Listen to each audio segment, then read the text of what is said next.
STEM. Joining us now in studio, Michael Dickson, Executive Director of STEM, with us here in Israel. Mr. Dickson, thank you very much for joining us. As we were just talking, international backing is key, and throughout the recent hours, we've been trying to map the different front lines that are currently being fought, and there's another, and like in any other battlefield, there's offense and defense, and when we're talking about the online arena, battlefield, front line, you name it as you wish.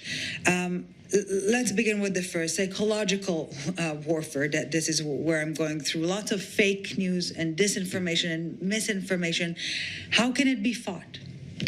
Well, it has to be fought. And Ellie, today I learned a new phrase, one I'd never heard and one I never wish to hear again: baby beheading. Yeah. What an incredible, awful term that describes, unfortunately, the reality of what this Hamas massacre represented. And it was illustrated so powerfully in the I-24 news reporting from the scene in Israel's south. These appalling images that we're seeing. So first of all, it's important that we have credible information, to trust sources that you can then share from. And secondly, it's so important to share. We have to get the word out to the world. Right now, much of the world is supporting Israel and seeing these brutal scenes that show an appalling massacre by Islamists intent on killing every Jew they can find and every person they can find. And of course, the awful reality of those who are kidnapped right now in Hamas captivity doesn't bear thinking about right now as we speak in Gaza. So we have to make sure that we are sharing the news, the accurate news, and putting out this information in a sensitive way, but not shying away. The world has to see the brutal face of Hamas. Right now, the mask has slipped. This is who they are. And not only will those communities that they wreak havoc on never be the same again, Israel will never be the same again, and the cause of the Palestinian terrorism will never be the same again. The world has seen it, but we have to remind them of it. Yeah, because there's the dilemma, and even us here, not just for users online, that there was this initial dilemma of whether to distribute such horrendous visuals, disturbing, might not even start to describe how disturbing to the very core what we're saying is happening, but yet there is significance of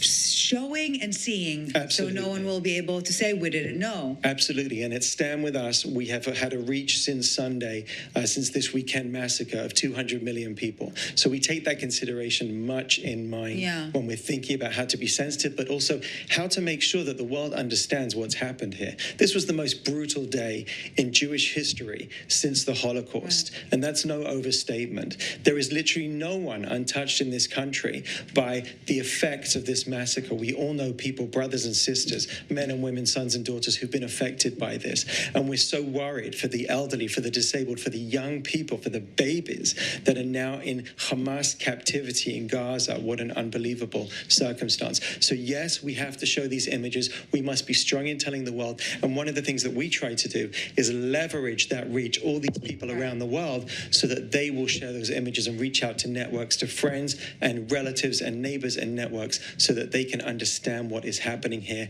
and speak up against it. And Mr. Dickson, on the flip side, lots of misinformation and disinformation from the other side of this war.